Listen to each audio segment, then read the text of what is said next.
But I've done something that I want to share with you called Choosing Your Future. In fact, I've developed a set of tapes talking about how to begin to create your own reality by choosing your future.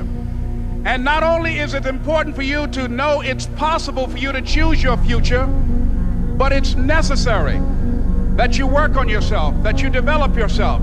It's necessary that you get the energy drainers out of your life, people who don't want anything, people who are not striving, people who are not challenging themselves, people who aren't growing, people who have stopped dreaming. It's necessary that you align yourself with people and attract people into your business who are hungry, people who are unstoppable and unreasonable, people who are refusing to leave life just as it is and who want more.